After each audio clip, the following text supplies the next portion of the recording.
Hello and welcome to OT the podcast. We're here to talk about watches, time, and avoiding doing time for crime. My name's Felix Schultz. And I'm Andy Green. Felix, welcome back. Have you committed any crimes recently? Crimes against fashion, nature? No crimes. Crime-free week for me. Nice. So, quiet one. A few days left. Yeah, a few days left.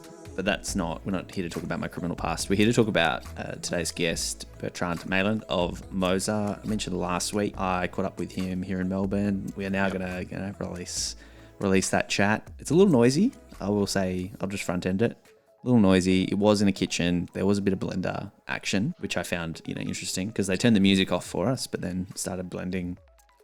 I like it was a commercial kitchen or a cafe kitchen because I'm like... It was a restaurant. It was at a restaurant. They just kind of kept going. They didn't... The team of like 12 kitchen staff and chefs and whatnot didn't just drop everything for 20 minutes so that we could chat in peace, which I found rude. Well, as the subtitle for the sequel to Wall Street says, money never sleeps. It doesn't. But it was good to catch up with Bertrand. Moser was a brand, one of the first brands I beelined towards at my first Basel. So genuinely... kind of really like the brand. Yeah, right. We talked a little bit about you saw the Streamliner for the first time. Was it a sort of a big bag of watches and swag, or was it more of a targeted? It was trunks. It was trunks of watches. There was probably 30 it must have been nearly their whole offering, to be honest. But there was a lot of Streamliners, maybe 7 or 8 different ones. Yep. Vanta Black. There was the gold Vanta Black. There was a gem set steel with the tourbillon. There was a bunch. There was the new salmon dial, which is apparently very, very, very hard to get and exclusive and only being made for this year. But we discussed that. Well, we'll wait for it. Hey, so this is going to be the most awkward segue of all time. But so Vanta Black is owned, I think, by the artist Anish Kapoor, and it's pretty controversial, that an artist can have rights over a color. Yeah. Yes. There's another one out. Like, I can't remember if it's Anish Kapoor or the other guy with the most pink. Yeah, I think it depends on the application. So they have to buy it from a supplier. I don't think they pay. I don't think there's any sort of like royalty just for using it. I think if you used it on certain products or where you apply it to, it matters more. Yeah. But obviously, one person, I guess, sells the actual color. Yeah, so that's right. So there's this guy named Stuart Semple, who is a color artist who has beef with Anish Kapoor. So he's created a color called the world's pinkest pink. It's called pinkest pink. And it's available to... So the thing with Anish Kapoor's black is that if you're another artist, you can't use it, I think is the restriction there. Mm-hmm. So Stuart Semple has made his pink available to everyone except Anish Kapoor, which I think is great. Just excluding him. But the segue, tortuous segue. It took us like 3 minutes to get there. I want to see a watch with the pinkest pink dial made for Barbie. Well, it's going to have to be a Tag Heuer if it's made for Barbie, but we could definitely do it Barbie-inspired, pinkest pink. Yeah. I mean, how pink is enough? I don't know if we use it. We started using that's enough in conversation. I mean... No, it is interesting that the whole world's turned pink though, hasn't it? It's pretty, I'm really enjoying it, to be honest. I think I haven't seen it yet, obviously, but I'm looking forward to it, and it sounds great. And I'm enjoying I don't know how the polite way, people getting upset about it when they really shouldn't be. There's a whole bunch going on. The marketing around the film is amazing. I'm going to see it tomorrow, so next week I can report back on the watch spotting, but there's the marketing and everything around it is just wild. The splash. I love it. I love to see it. And the segue there is there's an article on the Old Hodinkee with Gosling wearing a bunch of different watches as Ken in the film, just flexing a lot of gold old Hoyas, which is an interesting move. I like that they went with gold ones. Spoiler warning. Because it's the same scene. He's wearing all 3 at the same time. Oh, is that a spoiler? Yes. Is it? I think, well, yeah, if you're waiting, anything to do with the film before you've seen it is a spoiler. But it is interesting because, we obviously spoke to Nicholas Bybeck last week and he sort of mentioned Ryan Gosling's affinity for vintage Tag Heuer. And I wonder if it's like, I wonder if the vintage is like, if it's also getting it through like, if it's not current catalog product, it's not a commercial deal, so it doesn't, like there's like money side of it as well. Like, Mattel doesn't have to approve it; it's purely a costume choice or something like that. I reckon that Tag Heuer is open enough to just sort of go down that path, and I reckon there's enough money floating around, and I think they're probably it's not a hard sell, because then you go, the watch community is going to love it and start to see Barbie if you do this. It's not a hard marketing move. Yeah, and on the other side of the coin, there is a lot of Hamilton placement, expectedly so in Oppenheimer, and again, vintage watches, some quite good ones. There was a Piping Rock on one of them, which is one of the sexy sort of 30s Hamilton pieces. Well, we'll have to go see both films and report back. Exactly. What else has been happening? I was sick last week, so I've just been catching up on news. One of the things that tickled my funny bone, my horological funny bone, was a story over at Hublot by Sarah Miller.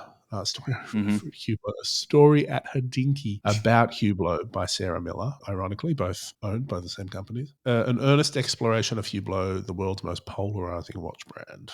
Do you have a catch of this one? I did. You sent it to me and you shared it in our Discord, which everyone should be joining. And if they haven't already, get in there. Join us for the robust discussion. Hublot has been on my radar a little bit lately.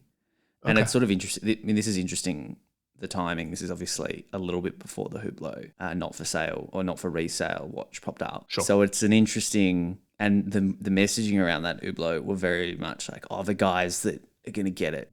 Like, this isn't for everyone. And it was from Ben as well. It was sort of like, if you get it, you get it. And that language is always, I find it funny because you always use that language when you're about to do something that you think is going to get a bit of backlash, and you kind of say, the enthusiasts get it. It's a very deliberate marketing position. Yeah, the enthusiasts get it. If you don't get it, it's not for you, don't worry. And it's sort of like negging your customers a bit. It very much is negging. It's watch negging. Textbook. It's textbook. It's negging 101. Yeah. And look, it seemed to have worked because I think they sold out, and it was sort of interesting to see the people that got it. So I think the timing of it, being just before that is sort of interesting. Obviously, it's got. Look, that is not accidental. No, of course it's not accidental. It's got our friend Maxime in there, which is nice to see. I think I think the watch industry can use more content like this, though, like just explaining, just zooming out. I think that sort of discussion of watch culture is what places, like Hodinkee do really well, because they've got the resourcing to do it. I don't need to know about a product release, or I can go to Instagram and look at the picture and find out the price. But it's that sort of longer form, more sort of explorative stuff that I'm enjoying reading more and more these days. You mentioned Discord before, Andy, where we've been having some citizen investigative journalism going down about Fratello. It's not really investigative because Chris Hall blew it wide open. Take a shot. Well, he just pointed out something that's kind of like one of those sort of open secrets in a way, like that Fratello is owned, in part, or there's an investment stake from Chrono24. And the fact that they were sort of dedicating a fair bit of coverage to Cristiano Ronaldo becoming an investor in Chrono24 on Fratello was a bit of a tell there. Yeah, that's interesting because, and I think you had a good take, and it's sort of the term like loosely, held secret, and maybe we're more exposed to it as well. Like we do, you do hear things, and you kind of have these chats, pre-recording, post-recording, where you kind of hear bits and pieces that I raise your eyebrows. And obviously, there's this whole thing's, there's businesses of watch media. Like I'd forgotten that was a thing, but then you kind of see the feedback from the community. Go, oh, hold on a minute, this is actually a bit of an issue, and it's not an issue. I think you actually said it's not an issue because of the ownership or the investment stake. It's an issue that they think that the readers will take it poorly and therefore don't disclose it. Yeah, it's like my thinking is, there's a lot of things, like everyone's pretty sophisticated. You understand that people that are writing about luxury watches are getting their money from luxury watches in some way as well. This is not, we're not sort of telling truth to power in any real way. But I think it speaks less of your opinion of your readers where you're worried about that relationship. Like you feel the need to hide it because you think someone's going to think poorly of it. Like, I just don't think it's the way to go. I think, you go, hey, look, we're part, you don't have to have I also don't necessarily think you have to sort of have, have like a disclosure statement of like, Fratello is part of the C24 group of companies at the bottom of every post, but... No, it's weird. This specific example is weird because Chrono24 is probably one of the better sponsors or owners that I can think of, because they don't really, like, as far as I know, they don't sell their own product on the platform as much as they are. Aren't they?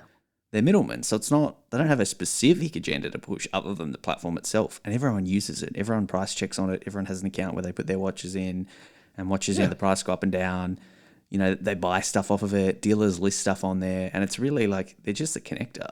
And so if I couldn't probably think of a better kind of backer. Yeah, I mean, it's kind of like being bought by eBay. You know what I mean? Like that's not bad. I mean, sure. And everyone's saying, "Oh, you're bought by eBay. Okay, we've got to see more, eBay related content." That's fine. I think everyone's grown up enough to deal with that. But I don't know. I think it indicates a lack of trust in the quality of your readers.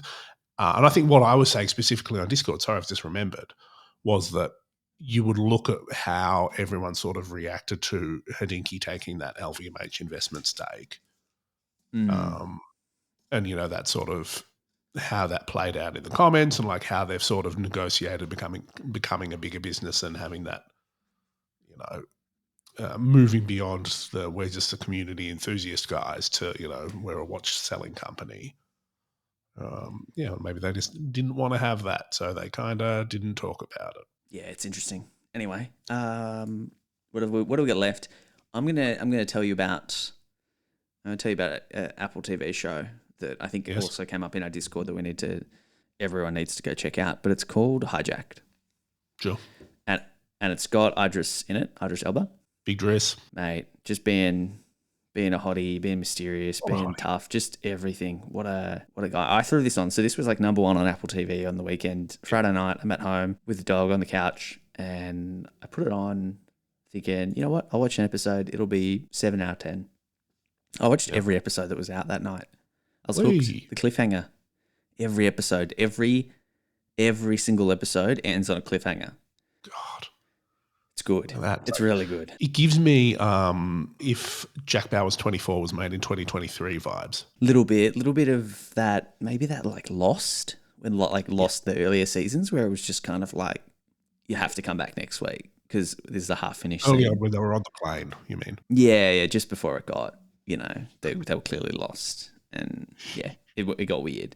And it was just that constant, like, you're on the edge. Let's see where this goes. It's a good time. So I think there's a new episode every Wednesday or something. I don't know how many episodes there are. There's a fair bit of watch action in the pilot of the plane. Wears a Bremont. I think there's a few other Bremonts in it that I might have missed. So good on them for sneaking those in. I also watched the movie too while I was sick, and it was a perfect sick movie, Andy. What was it? It was a movie called Confess Fletch, which is John Hamm as sort of a bumbling investigative reporter looking into stolen art, which ticks all Felix's boxes. John Hamm is the perfect himbo. He's such a beautiful idiot. Oh, goodness me. This, and it's based on like an old, like sort of, I'm going to say 70s or 80s. Like there are a few movies starring Chevy Chase, Fletch movies. I'm not a big Chevy Chase fan, but I think John Hamm really captured the energy pretty well. Worth it. It's on, it's on one of the streaming platforms, and it's somewhere. Chevy Chase is still around. He's still kicking along and making stuff. He's doing his thing. Yeah. We should maybe get Chevy Chase on. I don't know. That'll be what a coup. But before Chevy Chase, should we get Bertrand Meylan on? Yeah, let's do it. Alrighty, I'm here in Melbourne at Omnius Restaurant. Who am I joined by? Bertrand Meylan from H. Moser and Company. And also Hortons, but you're here for Moser? Also for Hortons, but I'm here for Moser, yes. Why are you in Australia, a long way from home? For different reasons, but this week we are doing different events in Sydney, in Melbourne and Perth. Also I was in Auckland actually, so all this region was a busy week and to meet collectors from down under. Yeah, so you were out here not that long ago, a year ago? Yes. Yeah, presence is growing. I see you doing more. Will you open a flagship boutique? We are in discussion to expand the distribution in Australia, but I cannot mention too much for now. Exciting. But it's a strong market. It's a very strong market in the last 3 years, I would say. Also thanks to our partner Barbagallo, who's doing a very good job. We have expanding extremely strong in Australia, surprisingly strong in Australia. It was a market that was quite hard for me, especially coming 6-7 years ago here, trying to introduce the brand and things like that, and now meeting more and more people that know the brand, that like the brand, and that collect the brand. So it's exciting. What do you think that change, like you can put that change down to? Why do you think it has picked up so much? There are different reasons, and we see it not only in Australia, we see it globally. Yep. I think more and more people have been looking and expand throughout the watch industry. What is outside of the big names? What is existing? And I think the chance of Moser is that we are an independent brand.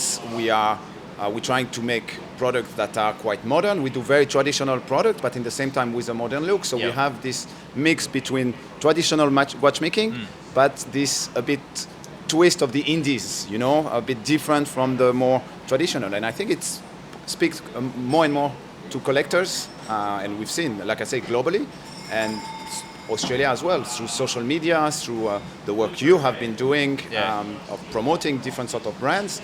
People have been interested to look outside of the box and of the traditional guys. Yeah, it's sort of interesting, that sort of independence boom, and like I think that's a valid point. I think having been a fan of Moser and watching, and I think probably first met you guys at Basel 8 years ago now, and being a big fan of sort of the playfulness that was a big part of the business then.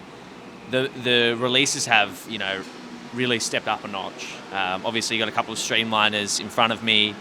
It's a bit of kitchen noise behind us. We got a couple of Streamliners behind me, or in front of me, which was the steel integrated bracelet. Really popular watch. That's a blender going, but it sort of was an instant hit, and you've expanded it out over the last couple of years. How popular has it been for you guys? It's been amazing. We were not expecting such a crazy success. We were hoping. It was a watch. We started designing it in 2014-15, so it took a lot of time, and we launched it in 2020. And it was very complex actually to come out with, because we could not find suppliers that would make the bracelet. It was too complicated, the different facets, the different sort of finishing. Parts. Exactly. But we wanted something extremely different, but something that people will recognize it's a Moser, and that will quickly adopt. And yes, when we launched it, we didn't know if people will understand what we were trying to do through this product. And to the contrary, it created crazy amount of demand. Typically, the salmon we launched now a few months ago on the smoked salmon center seconds, we never had that much request. It was more than 100 times what we are producing in terms of request. It was absolutely crazy. Unfortunately, we cannot. Well, you don't want to either, right? You don't want it either, but we don't want either to.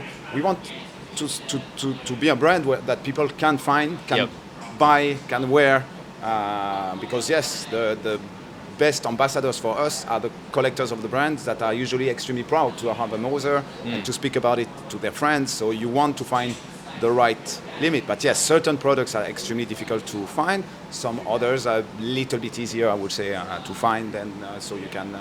Yeah, and I think the timing as well. Coming out with that sort of steel integrated sporty watch, especially, and it was sort of really, you had the Pioneer before it, which was sporty, but that sort of integrated bracelet and really nailing the bracelet on all fronts. Like everyone sort of says, it's a really comfortable bracelet. Some people say it's the most comfortable bracelet they've ever worn. And if you know enough about watches, you know how hard it is to do a bracelet well, and it's why a lot of newer brands just don't do bracelets, or they're not very good. Like I say, 5 years to develop. We were not expecting. We were hoping. We were like, we're going to launch it in 2017. Yeah, wow. And then we launched it in 2020, just before COVID. Like a month before COVID starting around the world. So what's going to happen? And we saw straight away during COVID, we started to deliver the first version, the chronograph, limited edition. All stores around the world were closed, but we were receiving call like, can you still deliver this Streamliner you showed us months ago? Like, of course, please, take. And it went from there. It went very quickly. It must be pretty satisfying though to sort of have a big win like that. Like just from you guys have been invested in and had the brand for some time now, and genuinely worked really hard on building it, and to just have something go so well, like that must have been. Yes, nice. But so it's been now. 11 years Yeah. that with my brother we took over Moser. Of course, it's been we went through very hard years at the beginning, but always developing the brand. Yep. So even if it was hard, we were always seeing that it was going in the right direction. But we still think we are at the beginning. Yep. I believe the next 10 years are extremely exciting. I think the development of the brand in the next 10 years, there's huge potential to continue to develop it. There are many places where we are not present. There are many customers we can still present the brand to, you know. So yes, it's exciting where we are today, but I believe there is much more to come. We're working on a lot of new products, continue to develop the 4-pillar collections. That's a new complication, new movements we are working on to try to renew ourselves constantly.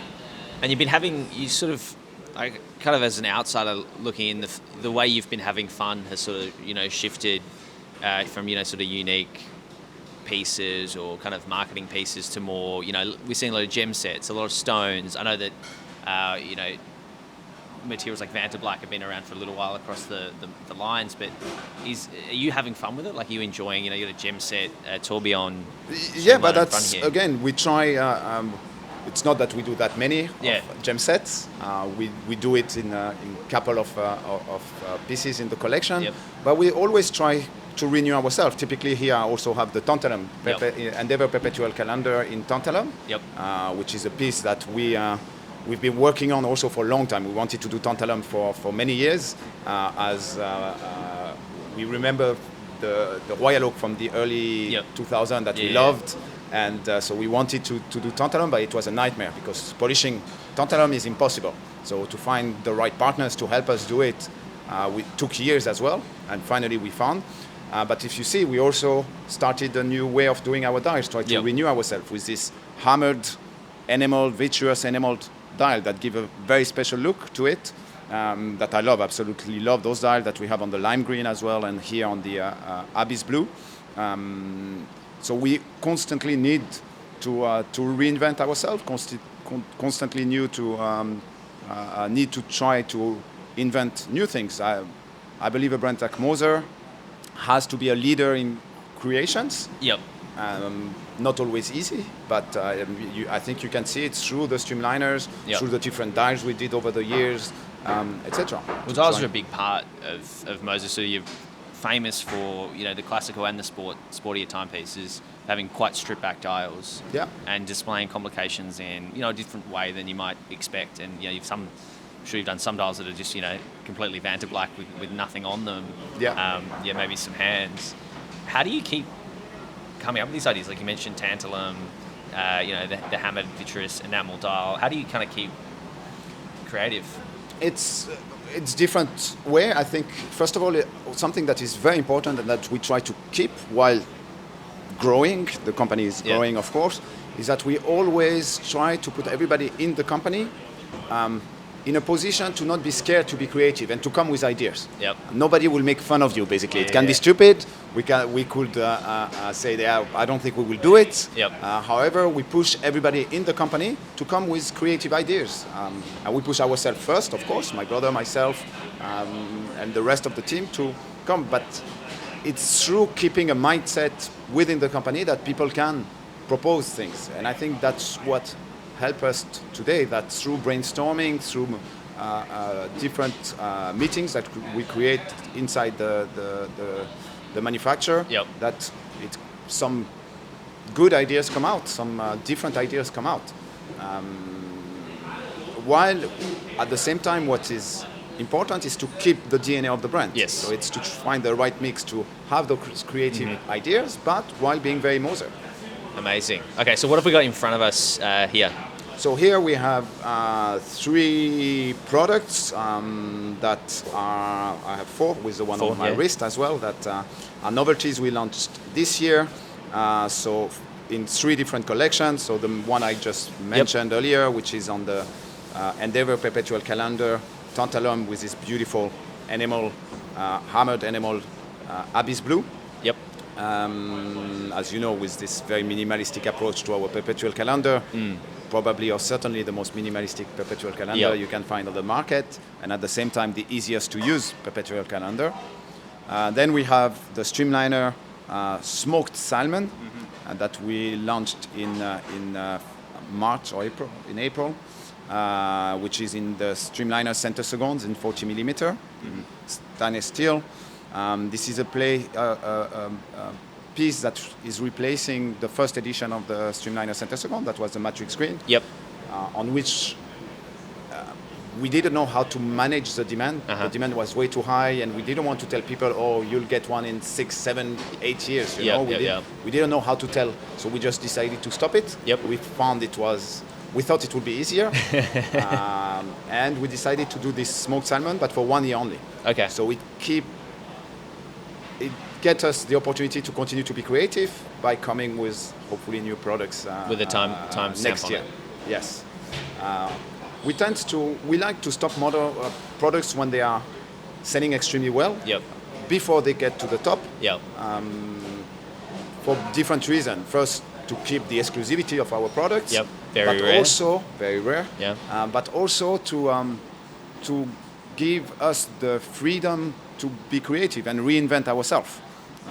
Through when we stop, it means we need to come with something even better or different. Not always better, because I think a lot of products are already good, but to come with something different and to continue to renew ourselves. So roughly how many will you be making a year, or for this year? For the full collection? For the salmon, yeah. That's not something we mentioned. We don't mention for the full collection? It's a couple hundreds, okay. More or less. And for the full collection, we will be around 3,000 this year. Wow. Which is very rare. Very well. That's a sort of the heart of what you do. You know, you're growing and the popularity grows, but you kind of keep it sustainable and keep the demand sustainable as well. That is more important. It's not how much we produce that is important in our opinion. It's more how we can build even more brand awareness, brand desire, emotion around the brand, that we get more and more collectors coming to the brand. The production should not follow that. Amazing. And so there's a gem set.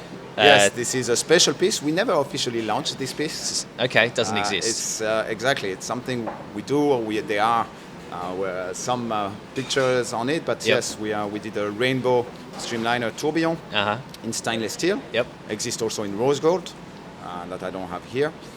With this black or fumé dial with our invisible logo that you can find in a lot of our watches. It's a 3D lacquered logo, as we don't like big logo on our watches, as you know. And yes, that's something we produce very little every year. Yep. We do around 20 pieces. Wow. Of this every year, so quite unusual. And who's the sort of the customer that appreciates the gem setting? It's quite surprising. You'll be surprised that it doesn't have a typical target. You'll meet very different, from very young guys that like to wear that, to older gentlemen, or to ladies. We just sold one to a lady a few days ago. So it's a unisex watch, like all our watches. But a bit all our watches. We're selling more and more to younger crowd. Yeah, okay. However, we don't have a really targeted audience. What has surprised you the most about or surprised you in general around how the Streamliner has been received? I mean, I know you probably thought the bracelet's great. It's a great size. It looks good. But what's actually genuinely surprised you about it? So we, like a lot of the things we do, we don't mind having haters because we create strong lovers, That's always been in our strategy. We're like, okay, people will not understand what we're doing. People might hate us. And as you know, with social media now, it becomes quite personal, quite surprising sometimes. However, we're not afraid to have those haters. What surprised me the most, what surprised us the most on the Streamliners, is that we were expecting quite a lot of haters that don't understand the design, that doesn't work on them. And actually, it was so much more positive than negatives that is almost like, it was strange to us. Like 90% of the people were reacting positive, loved the design, understood the design, came, with they were speaking about those, comparing with some vintage watches from the 70s. They are recognized some. It's something very unique. But if you look, there is some inspiration coming from here and there that, while designing it, we didn't even see it. We realized afterwards. But you have some of those polarizing vintage look a bit, and we thought it would be more polarizing than it was. It's interesting, isn't it? Because it's sort of, I remember seeing it. I remember vividly sort of reading the Hodinkee write-up on it and going, it's something like Snowpiercer-esque around it, which is a TV series, movie, books. It's just amazing and sort of, it was very industrial and coming up with sort of a truly new take or an exciting take on, that sort of steel integrated sports watch. It can go, it can completely flop. It can kind of not get a good reception, and then people warm up to it, and probably know that the more sort of holy trinity of brands seem to do that. Exactly. Whereas this was kind of hot from the start. It's what you just mentioned. What we were trying to do. We thought it will need people to have the design growing on them, which it did. Yeah. Like and I remember presenting to some of our biggest collectors, and they were like, I'm not sure. And then 6 months later, they're like, how long do you think I need to wait to get one? Yeah. What I thought is like, it grew on me. I love it, especially when people see it. I think it's much also the piece on the wrist is 10 times better than any pictures, like majority of our watches. People needs to see them.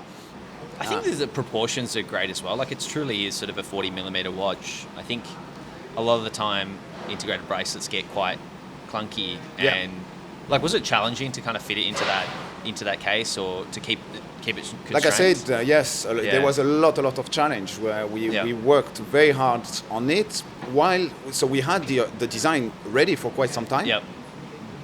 But we could not achieve the design we wanted in real.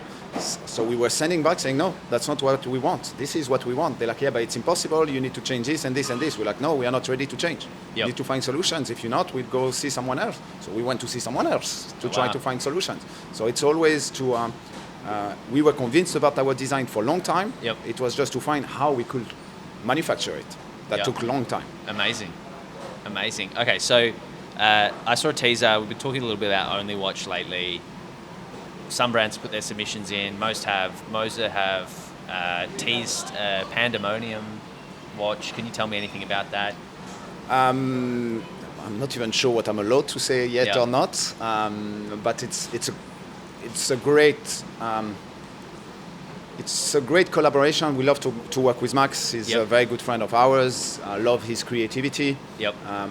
As you know, we did a collaboration together already 3 years ago with a cylindrical tourbillon endeavor. And we did a Moser by MB&F, but also an MB&F by Moser, which was a first in the watch industry.